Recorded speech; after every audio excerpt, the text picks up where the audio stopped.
जय श्री कृष्णा। राधे राधे भक्त जनों, आज इस वीडियो में आप सभी ने सुनेंगे सफला एकादशी की व्रत कथा। योद्धा अर्जुन कहने लगे कि हे जनार्दन, मैंने मार्ग शीर्ष शुक्ल पक्ष एकादशी अर्थात मोक्षदा एकादशी का विस्तार वर्णन सुना है। अब आप कृपा करके मुझे पूष माहे के कृष्णा पक्ष की एकादशी के विषय में भी बतलाइए। इस एकादशी का क्या नाम है और इसके व्रत का क्या विधान है, इसकी विधि क्या है, इसका व्रत करने से किस फल की प्राप्ति होती है। कृपाए यह सब विधान पूर्वक कहिए।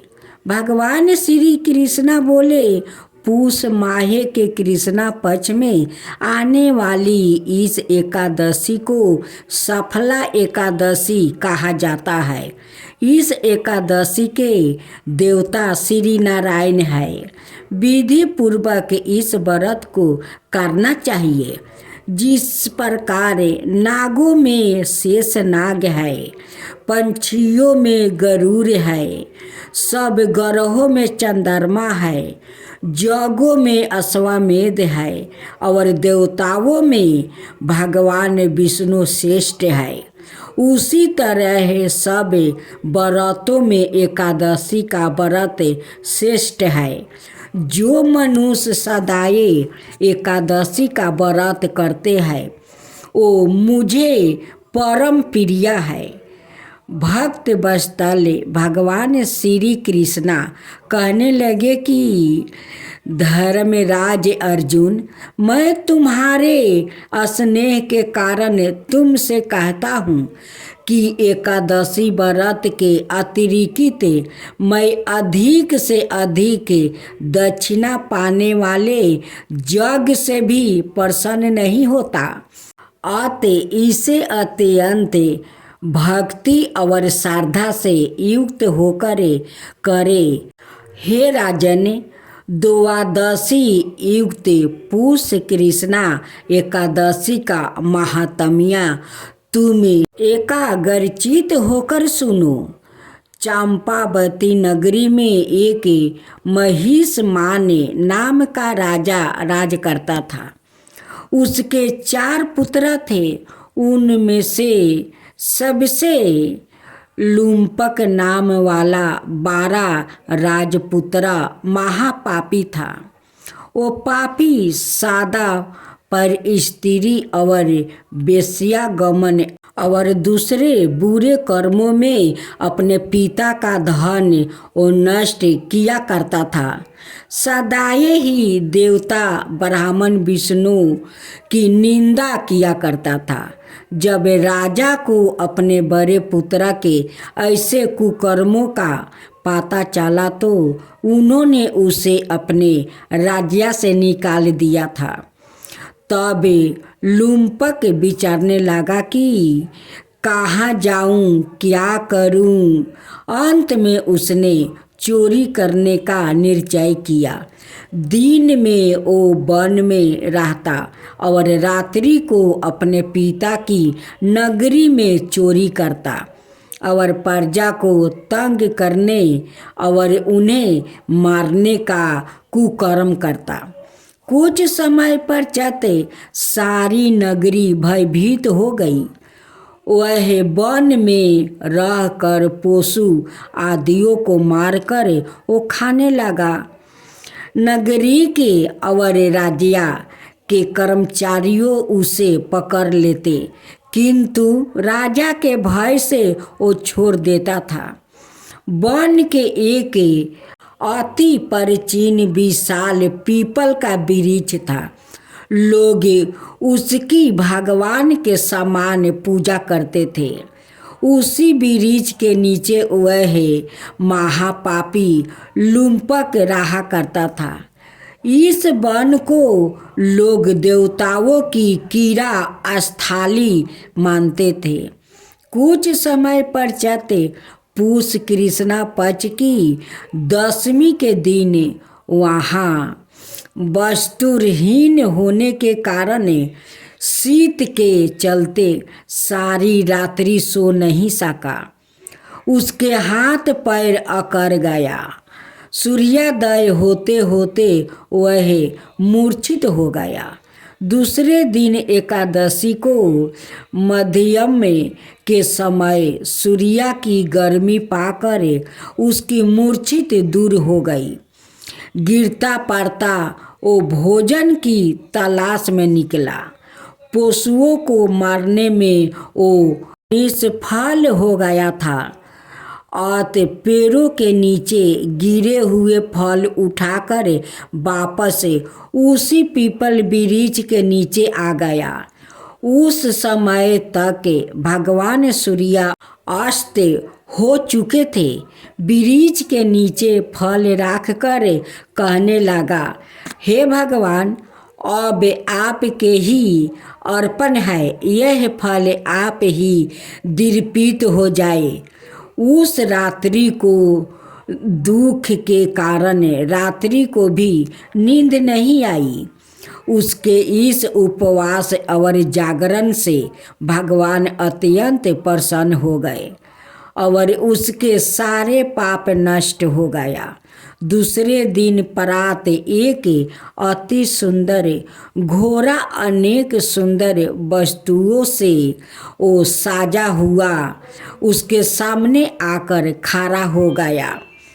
उसी समय आकाशवाणी हुई कि हे राजपुत्रा, श्री नारायण की कृपा से तेरे पाप नष्ट हो गया है।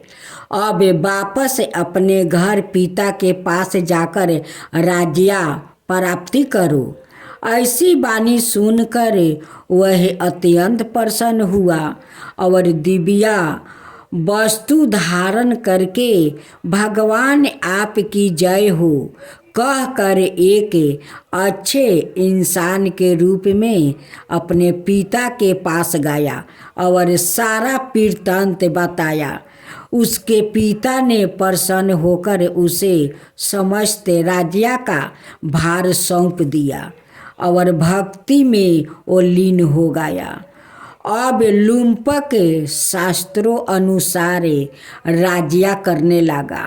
उसके स्त्री पुत्र आदि सारा कुटुंब भगवान नारायण का वो परम भक्त हो गया। वृद्धा होने पर वह भी अपने पुत्र को राज्य का भार सौंप कर वन में तपस्या करने चला गया और अंत समय में वैकुंठ को प्राप्ति हुआ। अत जो मनुष्य इस परम पवित्र सफला एकादशी का व्रत करता है उसे अंत में मुक्ति मिलती है। इस सफला एकादशी के महात्म्य को पढ़ने से अथवा श्रवण करने से मनुष्य को अश्वमेध यज्ञ का वो फल प्राप्ति होता है। तुलसी माता की कथा। एक बार शिव ने अपने तेज को समुद्र में फेंक दिया था। उससे एक महातेजस्वी बालक ने जन्म लिया। यह बालक आगे चलकर जलंधर के नाम से पराक्रमी दैत्यराज बना। इसकी राजधानी का नाम जलंधर नगरी था। दैत्यराज कलनेमी की कन्या बिंदा का विवाह जलंधर से हुआ। जलंधर महाराक्षस था। अपनी साता के मध्य में चूरी उसने माता लक्ष्मी को पाने की कामना से युद्ध किया, परंतु समुद्र से ही उत्पन्न होने के कारण माता लक्ष्मी ने उसे अपने भाई के रूप में स्वीकार किया। वहाँ से पराजित होकर वह देवी पार्वती को पाने की लालसा से कैलाश पर्वत पर गया।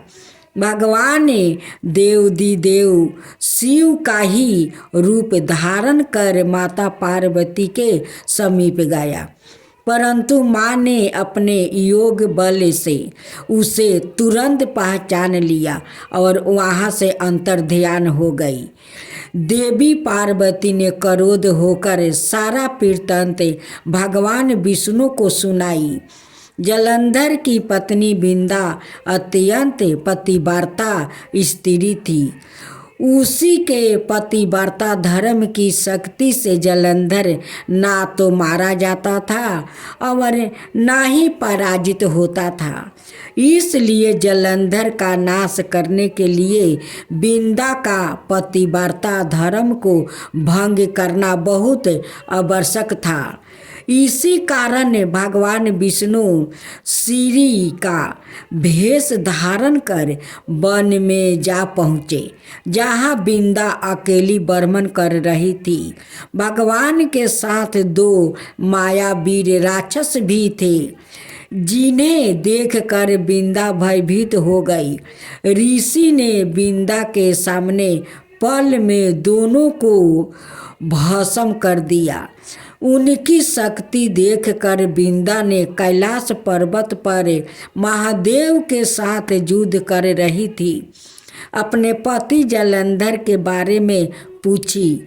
ऋषि ने अपने माया जाल से 2 बंदर प्रकट किया।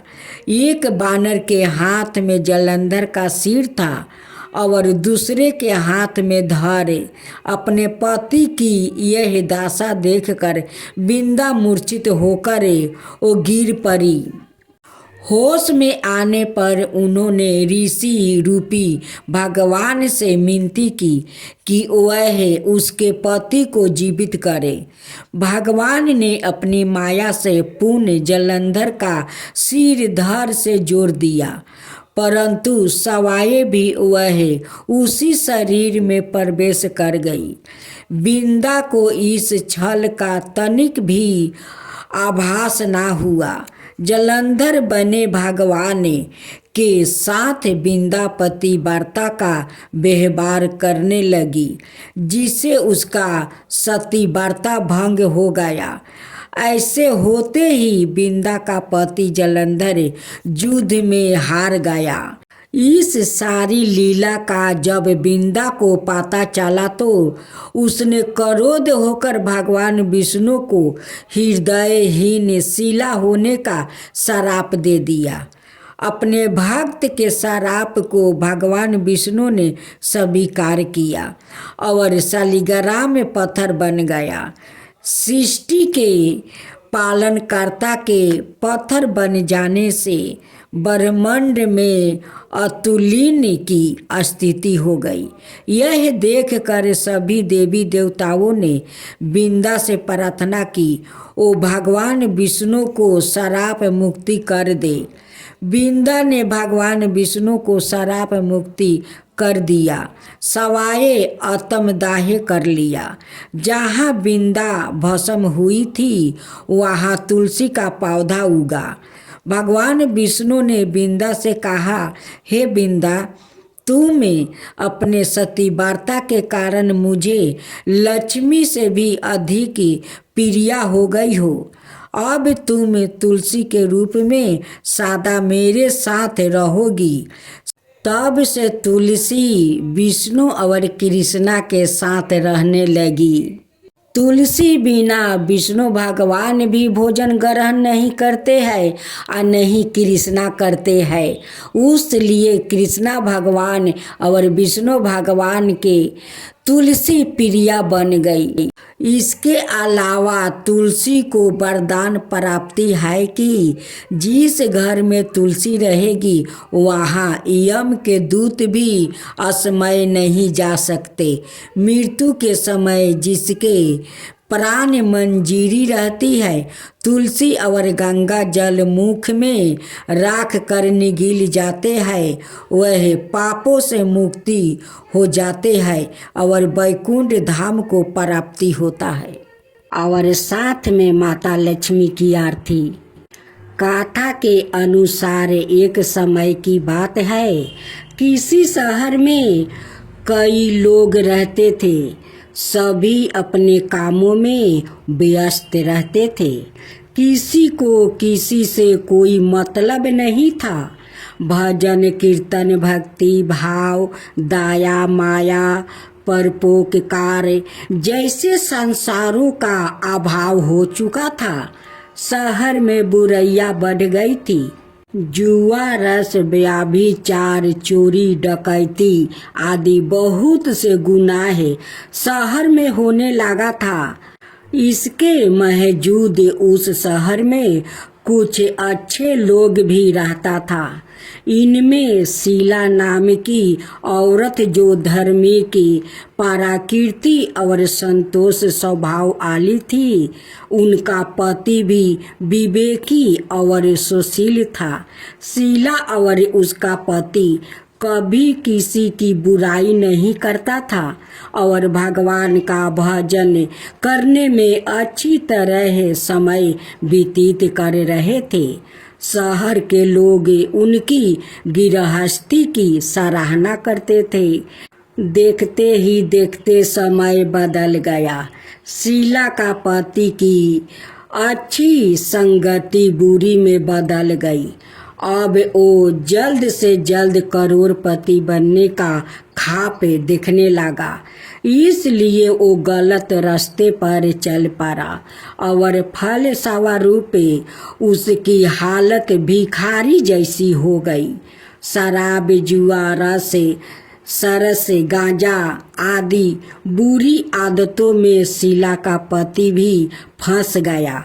दोस्तों के साथ उसे भी शराब की आदत लग गई। इस प्रकार उसने अपना सब कुछ जुए में गंवा दिया। शीला इस बात से वो बेहद चिंतित रहने लगी, लेकिन उसे भगवान पर भरोसा था। वो अपना अधिकांश समय प्रभु भक्ति में बिताने लगी। अचानक एक दिन दोपहर को उनके द्वार पर किसी ने दस्तक दिया। शीला ने द्वार खोला तो देखा कि एक माजी खड़ी है। उसके चेहरे पर अलौकिक तेज दिखाई दे रहा था। उनकी आंखों में से मानो अमृत बह रहा था। उसका बेभाव चेहरा करुणा और प्यार से झलक रहा था। उसको देखते ही शीला के मन को शांति महसूस हुआ और उसके रोम रोम आनंदमयी हो उठा। शीला उस माजी को आदर के साथ घर ले आई। घर में बैठने के लिए कुछ भी नहीं था। अतः शीला ने एक फटी हुई चादर पर उसको बैठाया। माँ जी बोली, क्यों शीला, मुझे पहचाना नहीं?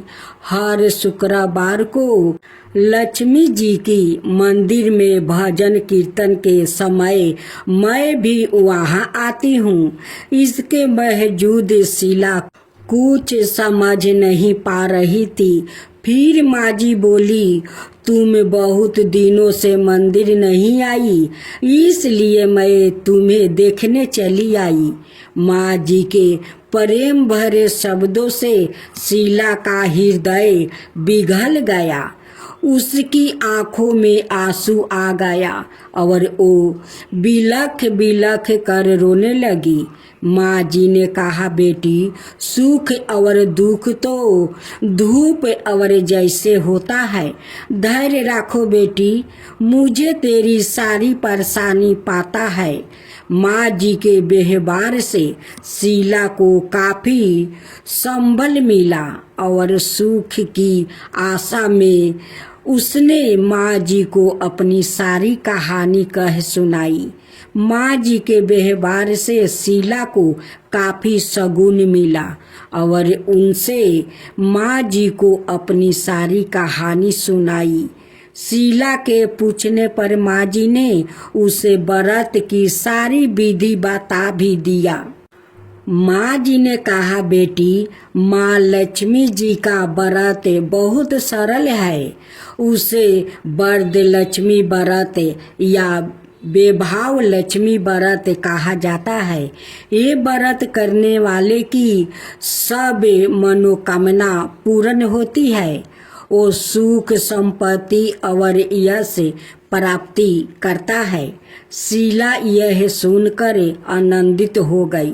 शीला ने संकल्प करके आंखों खोली तो सामने कोई नहीं था। वो सोच में पड़ गई कि माँ जी कहाँ गई। शीला को तत्काल ये समझते देर नहीं लगी कि माँ जी और कोई नहीं, साक्षात लक्ष्मी जी ही थी। दूसरे दिन शुक्रवार था। सुबह स्नान करके स्वच्छ कपड़े पहनकर शीला ने माँ जी द्वारा बताई विधि से पूरे मन से व्रत किया। आखिरी में प्रसाद वितरण हुआ। यह प्रसाद पहले पति को खिलाया। प्रसाद खाते ही पति के स्वभाव में फर्क पड़ गया। उस दिन उसने शीला को मारा नहीं, सताया भी नहीं। शीला को बहुत आनंद हुआ। उनके मन में बेभाव लक्ष्मी व्रत के लिए श्रद्धा बढ़ गई। शीला ने पूर्ण श्रद्धा भक्ति से 21 शुक्रवार तक बेभाव लक्ष्मी व्रत किया। 21वां शुक्रवार को माँ जी के कहे मुताबिक उद्यापन विधि करके 7 स्त्रियों को बेभाव लक्ष्मी व्रत की 7 पुस्तक उपहार में दिया। फिर माता जी के धन लक्ष्मी स्वरूप की छवि को बंधन करके भाव से मन ही मन प्रार्थना करने लगी। हे माँ धन लक्ष्मी, मैंने आपका बेभाव लक्ष्मी व्रत करने की मन्नत मांगी थी। वो व्रत आज पूर्ण किया है।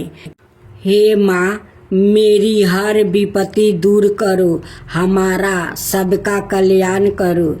जिसे संतान ना हो उसे संतान देना। सौभाग्यपति स्त्री का सौभाग्य अखंड रखना। कुंवारी लड़कियों को मन भावना पति देना। जो आपका यह चमत्कारी बेभाव लक्ष्मी व्रत करे उनकी सब विपत्ति दूर करना, सभी को सुख करना। हे माँ आपकी महिमा अपरंपार है। ऐसा बोल कर लक्ष्मी जी के धन लक्ष्मी स्वरूप की छवि को प्रणाम किया। व्रत के प्रभाव से शीला का पति अच्छा आदमी बन गया और कड़ी मेहनत वो करके व्यापार करने लगा। उसने तुरंत शीला के गिरवी रखे गहने छोड़ा लिया। घर में धन की वृद्धि हुई।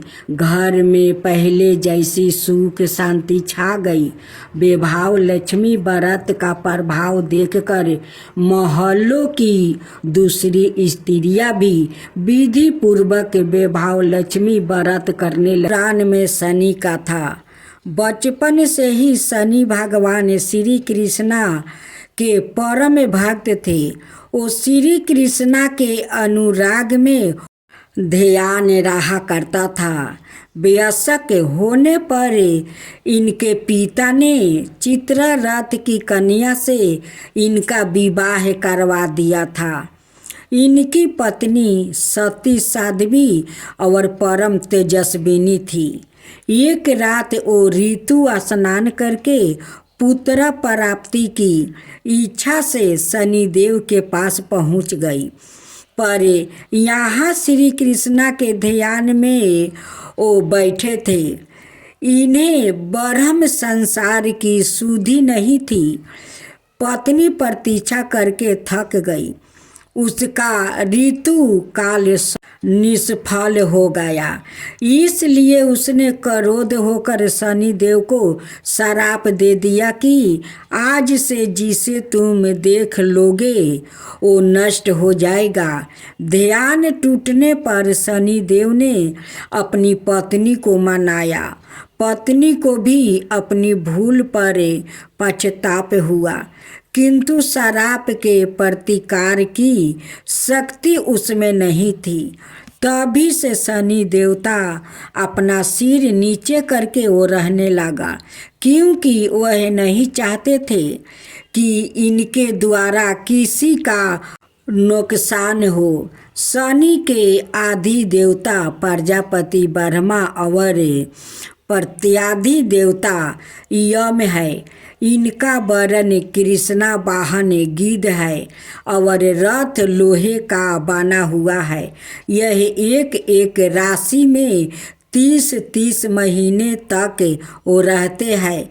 यह मकर और कुंभ राशि के स्वामी है और इनकी महादशा 16 वर्ष की होती है।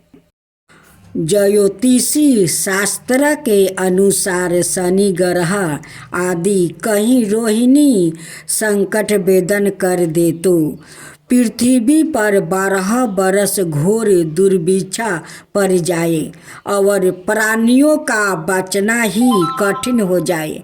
शनि ग्रह जब आने वाला था तब ज्योतिषियों ने महाराज दशरथ से बताया कि यदि शनि का योग आ जाएगा तो प्रजा अन्न जल के बिना तड़प तड़प कर वो मर जाएगी। प्रजा को इस कष्ट से बचने के लिए महाराज दशरथ अपने रथ पर सवार होकर निछत्तर मंडल में पहुंच गया। पहले तो महाराज दशरथ ने शनि देवता को नृत्य की भांति प्रणाम किया और बाद में क्षत्रिय धर्म के अनुसार उनसे युद्ध करते हुए उन पर संहार अस्त्र का साधन किया।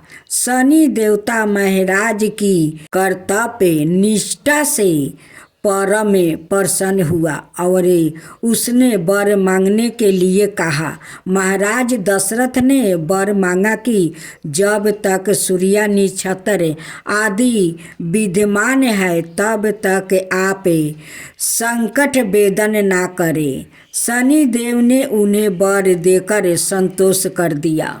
दंडाधिकारी सूर्य देव के कहने पर भगवान शिव ने शनि को बहुत समझाया मगर वह नहीं माने। उनकी मनमानी पर भगवान शिव ने शनि को दंडित करने का वो निश्चय किया और दोनों में घनघोर युद्ध हुआ। भगवान शिव के प्रहार से शनि देव अचेत हो गया। तब सूर्य का पुत्र मोह जागा और उन्होंने शिव से पुत्र के जीवन की प्रार्थना की।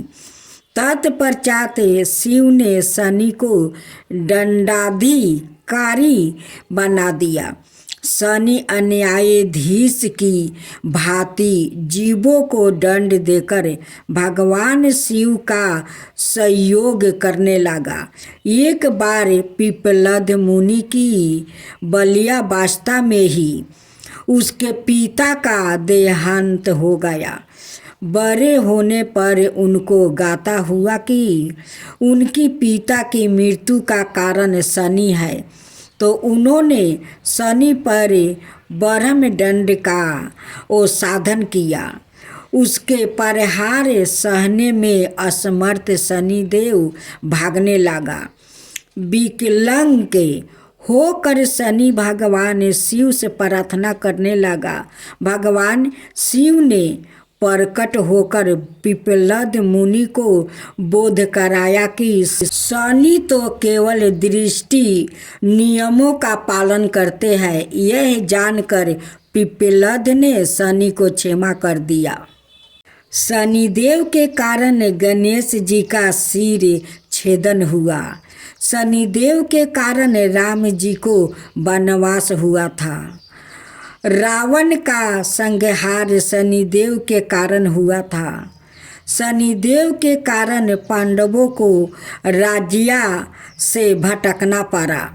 शनिदेव के क्रोध के कारण विक्रमादित्य जैसे राजा को कष्ट झेलना पड़ा।